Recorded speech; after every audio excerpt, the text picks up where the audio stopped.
Mis estimados amigos y radioescuchas, telescuchas y todos los que se encuentren conectados en este momento a través de las redes sociales, las plataformas que se encuentran disponibles. Mi nombre es José Luis Morales, yo soy neumólogo. Este es Neuma, el podcast, Respira con Equilibrio. Y en este momento tengo el agrado de traer al estudio al doctor Gary Vargas Mendoza, un excelente amigo, un excelente médico, cirujano de tórax que nos va a dar toda la información necesaria que está muy relacionada con varios tópicos interesantes como son los tumores, las enfermedades como fibrosis pulmonar e inclusive el trasplante. Gary, por favor, bienvenido. Muchísimas gracias por haber aceptado esa invitación. Bueno, en primer lugar, José Luis, Joe para los amigos, pues quiero felicitarte por el podcast, algo novedoso para nosotros y de alguna forma nos ayudas a integrar las especialidades, ¿no? Es correcto.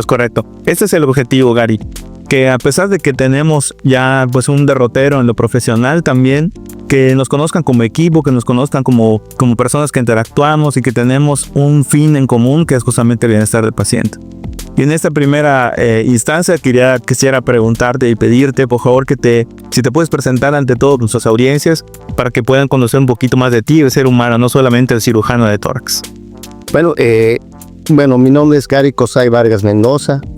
Yo soy médico pues hace bastantes años.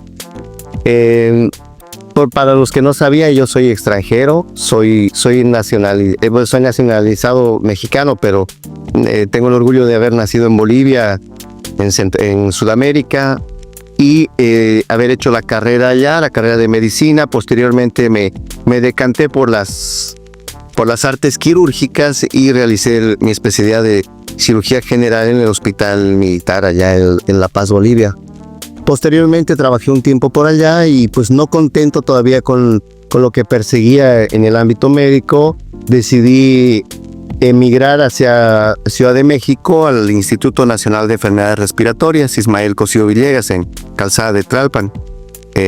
Y realicé la especialidad de cirugía cardiotorácica durante 4 años más.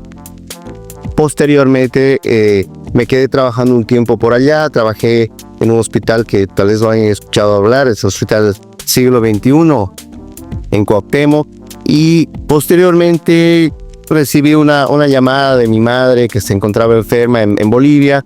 Decidí ir a verla y me quedé un tiempo en Bolivia, me quedé como un año más o menos allá. Ya me di cuenta que pues extrañaba México, entonces que ya me había, como alguien me lo había dicho, te vas de México, pero México nunca se va de ti. Entonces tuve la fortuna de una oferta de trabajo en Mérida, vine a verla hace 10 años y me quedé aquí, me enamoré de la tierra yucateca y pues ya llevo 10 años aquí, muy contento trabajando. Excelente, Gary. De hecho, yo recuerdo ese día, llegaste por la tarde porque yo también era adscrito en el Hospital de Alta Especialidad, tocarse la puerta de servicio de neumología y ya te estamos esperando. Usted es el doctor Vargas, cirujano de tórax. Nos hacía mucha falta un cirujano de tórax. Y ahí es cuando comienza este derrotero profesional. Y a lo largo del tiempo, tu crecimiento ha sido exponencial. Y eso realmente es un orgullo para los que te conocemos. Ya has demostrado no solamente en las artes quirúrgicas, tú vas teniendo un incremento, sino también en tu capacidad como persona para atender pacientes, para interactuar con otros colegas. Y la verdad, por eso es muy satisfactorio tenerte acá. Una cosa muy importante que quisiera resaltar es justamente al avanzar un poquito más de cirugía general e irte a cirugía de tórax, te encuentras ante un panorama totalmente distinto que muchas personas desconocen y que uno como médico, en ocasiones cuando se enfrenta por primera vez a ellas, también no sabes por dónde te vas a ir, que es justamente el manejo de tumores, el manejo de enfermedades que pueden ser terminales, el manejo de casos muy complejos que requieren una solución no solamente pronta, sino también la interacción con otros médicos, terapia intensiva, otros tipos de cirujanos y obviamente neumólogos como tu servidor. En este tiempo, ¿cuáles han sido los casos más difíciles que te ha tocado ver? Y no digo algo en particular. ¿Qué es lo que más te gusta operar? ¿Y qué es lo que más satisfacción se lleva el paciente después de una cirugía? Mira, creo que si veo en retrospectiva cómo fue la carrera, yo recuerdo mucho cuando yo era un interno de medicina y tenía un maestro, el cual era cirujano general y veía los casos. Y yo veía que cuando llegaba un caso muy simple para él, no quiero demeritarlo, pero una apendicitis no complicada, por ejemplo, él decía, pues sí, voy a operarlo. Pero no me veía esa hambre en los ojos, ¿no? Y cuando llegaba algo muy complejo que él veía que podía solucionar, que iba a ser una cirugía muy compleja, que ocupaba que muchos especialistas, como tú mencionas, un médico tal vez vascular, un médico cardiotorácico o alguien más participara en la cirugía, él organizaba todo y se emocionaba y estudiaba los casos, veía las imágenes, la tomografía, porque creo que todo eso le despertaba esa ansiedad que uno tiene cuando uno quiere resolver casos cada vez más complejos. Conforme pasa el tiempo, él empieza a disminuir estos casos complejos y cada vez busca casos más sencillos, acordes también a su capacidad y a su edad. Y me pareció muy sensata la carrera de este maestro. De la misma forma, yo también inicié, pues yo tengo 12 años de cirujano torácico, 13 años de cirujano torácico, y empecé con casos muy sencillos, siempre tratando de ver mis límites. Conforme pasa el tiempo y uno adquiere más experiencia, uno siempre busca los casos más complejos, y puede haber un caso que sea muy complejo y que lo puedo resolver, pues trato de prepararlo al máximo. Como tú mencionas, es buscar la ayuda, la asistencia de otros especialistas, pero pues siempre va de acuerdo a las capacidades de cada uno y a los límites que uno mismo sabe que tiene. Eso es muy importante para no prometer más y dar de menos, ¿no? Yo recuerdo, por ejemplo, el 2016, pues llevaba poco tiempo aquí, llevaba un año acá, y llega un paciente con una estenosis traqueal. Para los que no saben, la estenosis traqueal es la oclusión de la vía aérea y el paciente respiraba por una cánula de traqueostomía acá. No podía hablar porque pues el aire no pasaba por las cuerdas vocales y el paciente no podía tener voz. Llevaba 2 años y medio en esa situación. Él había sido asaltado, lo habían apuñalado. Entonces me acuerdo que valoré el caso y dije, pues sí, o sea, da las características para que lo pueda operar. Operamos, quitamos un segmento de la tráquea, lo volvimos a unir, y cuando yo fui a la terapia intensiva y el paciente estaba así, mantiene una posición con el pecho pegado aquí a la barbilla, y le pedía yo que haga, porque yo estaba nervioso para ver si todo estaba bien, y él trataba de abrir la boca y hacer nada más el ademán de querer hablar. Llega un punto donde sale la voz y yo era el hombre más feliz del mundo porque el paciente podía hablar de nuevo. Y eso se difundió en el hospital, salió en redes sociales, en el periódico, y el paciente cada vez mejor, hablando, dando entrevistas. Y para mí yo veía algo que era que lo operábamos con mucha frecuencia en el INER, pero aquí nunca se había dicho, ¿no? Y de esa forma tan exitosa. Entonces fue como un parteaguas, como para que la gente diga, esto sí se puede resolver, ¿no? Es un caso muy interesante que prácticamente a mí me llenó de orgullo y de la misma forma me abrió camino en el campo, ¿no? Es correcto, y le diste la oportunidad a una persona de regresar a entregarse su vida.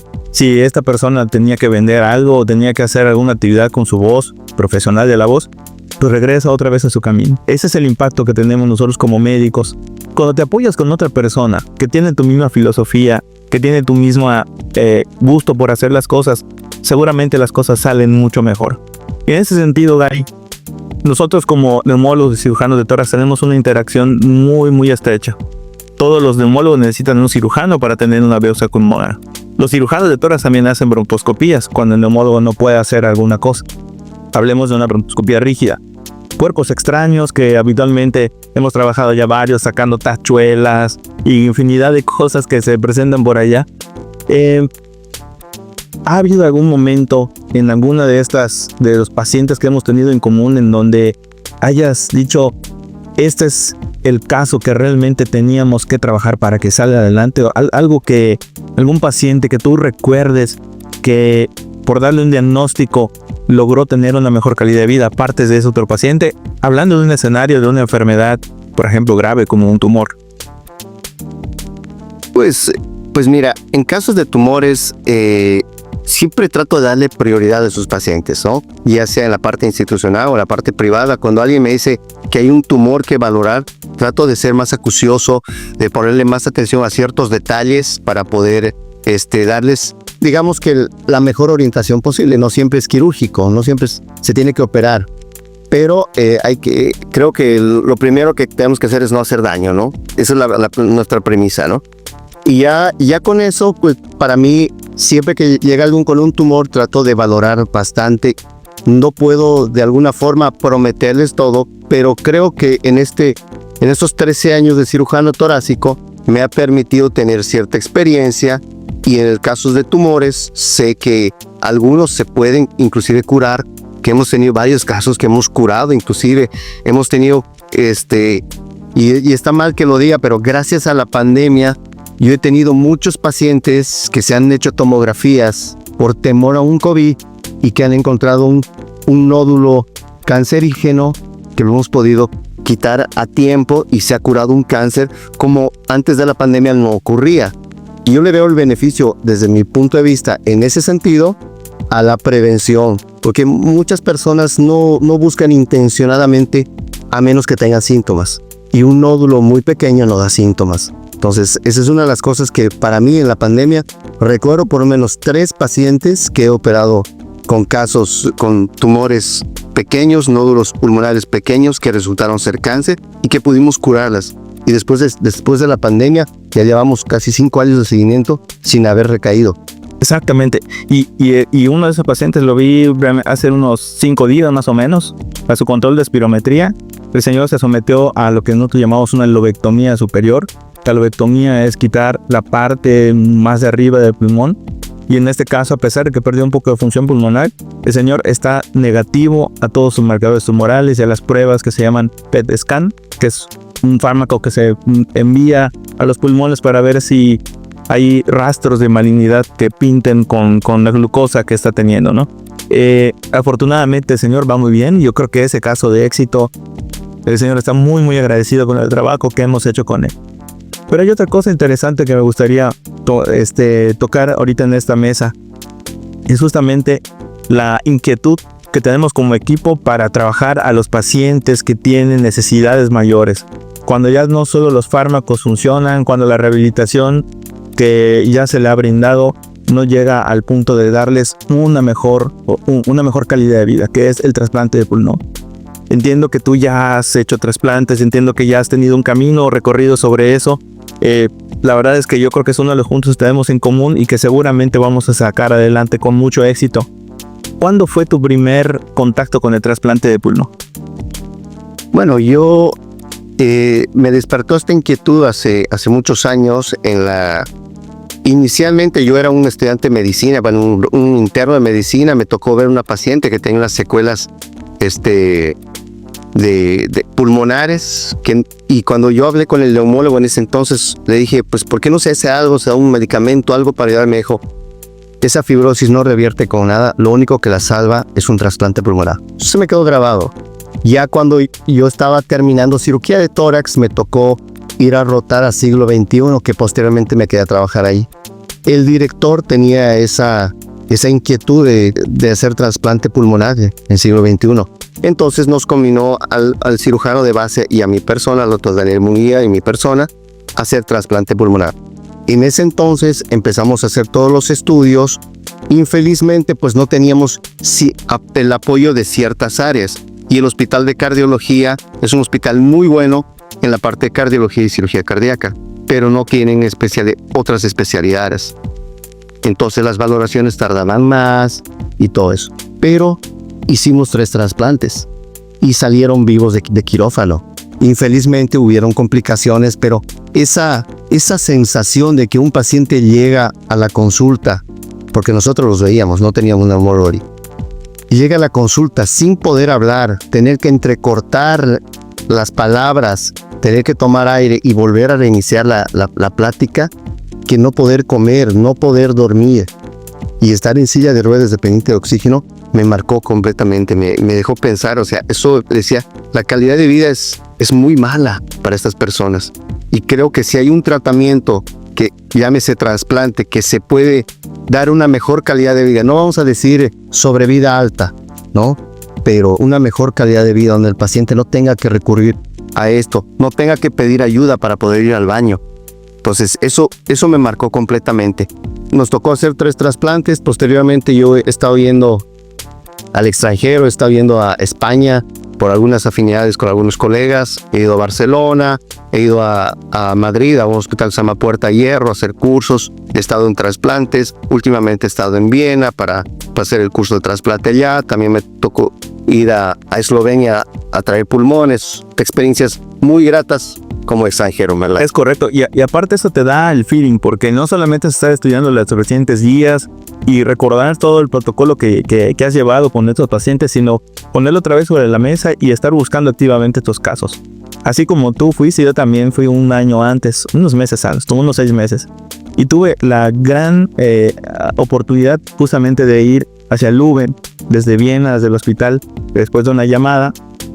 Me acuerdo que se suspendió la cena de bienvenida, y vámonos todos a sus casas, nos vemos a las 2 de la mañana, los que se quieran subir. Y la ambulancia, como ustedes saben, como Speedy González, del aeropuerto hacia el hospital que te llevaría 1 hora, íbamos a 140 kilómetros por hora en una ambulancita de esas de la Cruz Roja, hasta llegar y prácticamente como en las películas, la cirujana mostrando la identificación y pasando todos los filtros hasta llegar al hospital.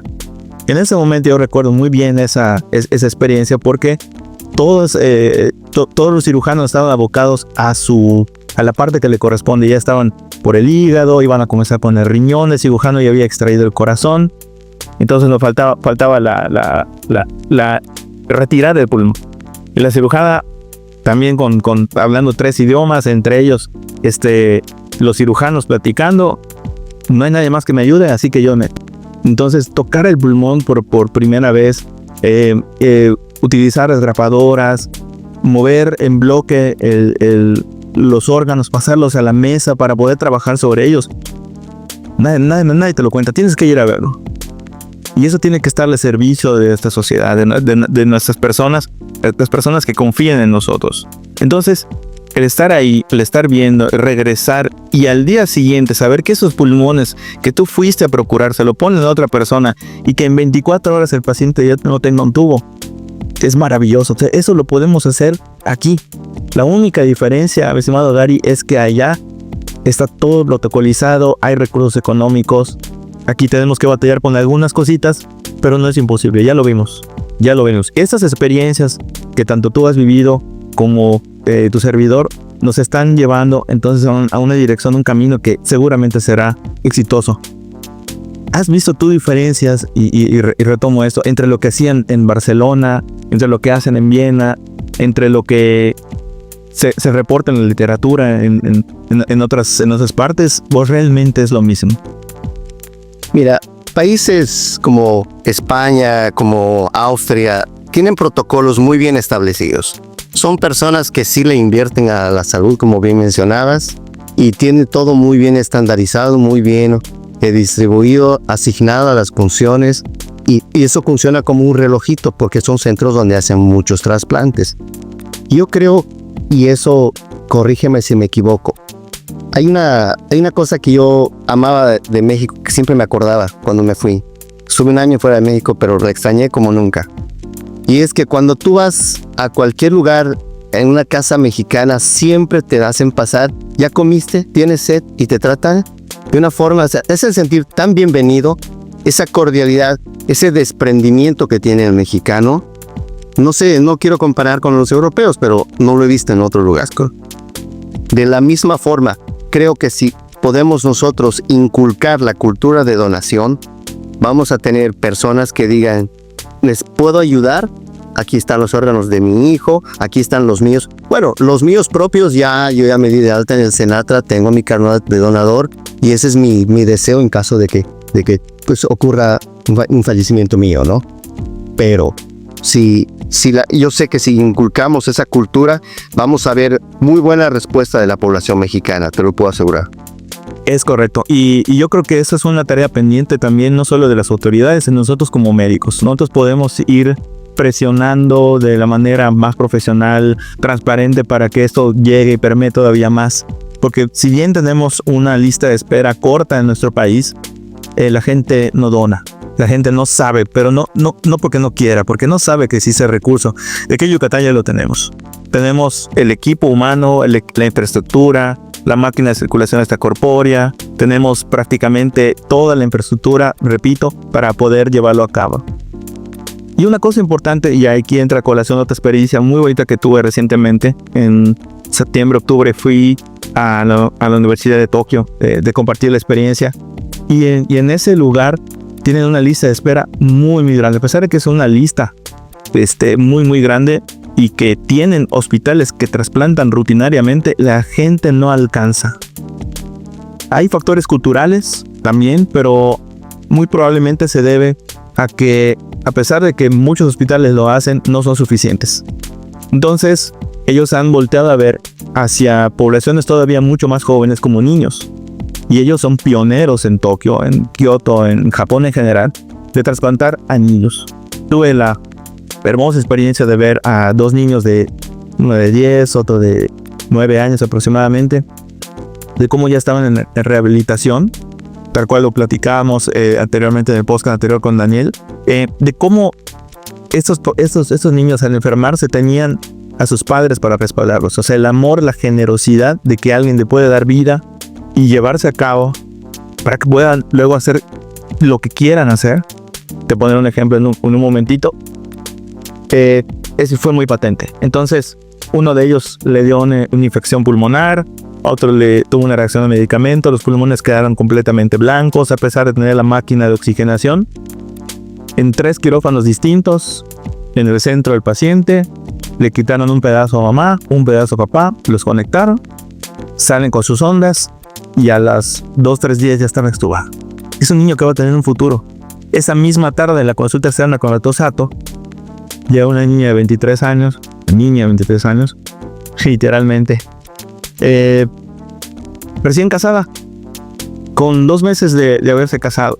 Y Tosato me platicaba, a esta jovencita la trasplantamos a los 11 años, fue de los primeros trasplantes de este hospital. Viene porque está un poquito hinchada de las piernas y cree que es un problema de su trasplante.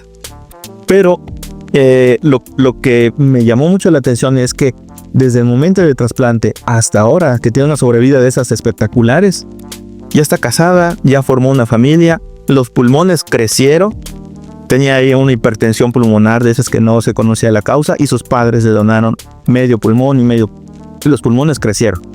La sobrevida que tienen es muy buena. Hay muchas particularidades que lo hacen así, probablemente la dieta, allá prácticamente no hay obesidad, la gente tiene otro tipo de costumbres.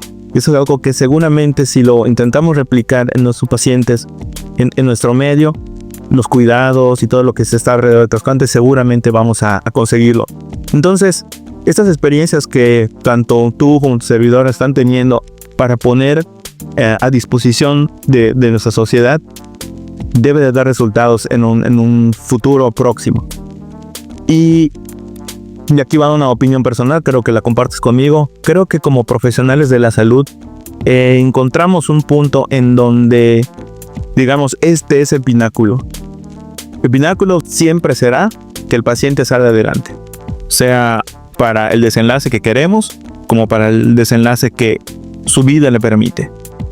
Pero el pináculo es hacer algo más dentro del punto de vista técnico y de sapiencia, que hacer algo más que alguien más no puede hacer, vale el juego de palabras.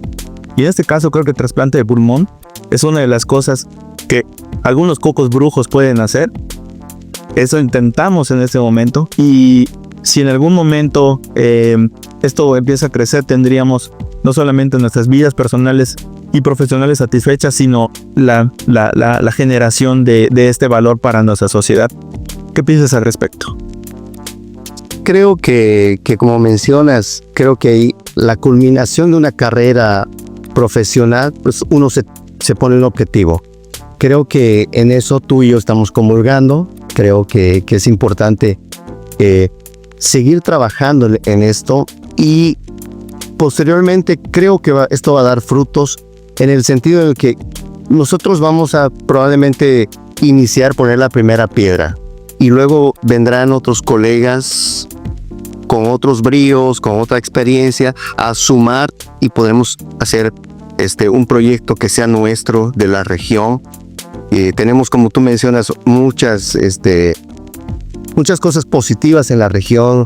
Ya mencionabas pues el hospital que está listo, el personal, tenemos medicamentos, tenemos todos los equipos, tenemos el nivel del mar, que eso no lo tienen otras regiones del país.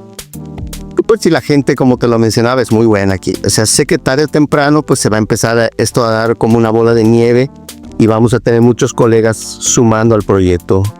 Es correcto, Gary. Pues mira, yo creo que haciendo un resumen de lo que has comentado, a lo largo de tu carrera has visto cómo las enfermedades se han ido presentando en distintas latitudes, cómo existen limitaciones en nuestro continente, en nuestras latitudes, que cuando descomparamos con los hospitales de primer mundo nosotros no la tenemos, pero sí nos quedamos con el mensaje de que solamente, si bien hace falta algunos recursos, realmente en disposición, bondad, ganas de hacerlo y coordinación, únicamente eso.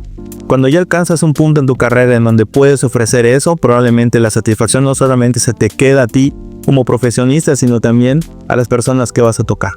Entonces yo creo que ese derrotero que has tenido como cirujano y que me hayas permitido tu amistad y poder colaborar con tus pacientes también, pues seguramente nos va a llevar a fines todavía más extraordinarios de lo que hemos pensado. Muchísimas gracias por venir, Gary. Aquí es un placer que hayas estado aquí platicando. Estamos viéndonos por los pacientes y por todos los pendientes que tenemos. Muchas gracias a todos ustedes por estarnos escuchando. Este es La UMA, el podcast Respira con Equilibrio.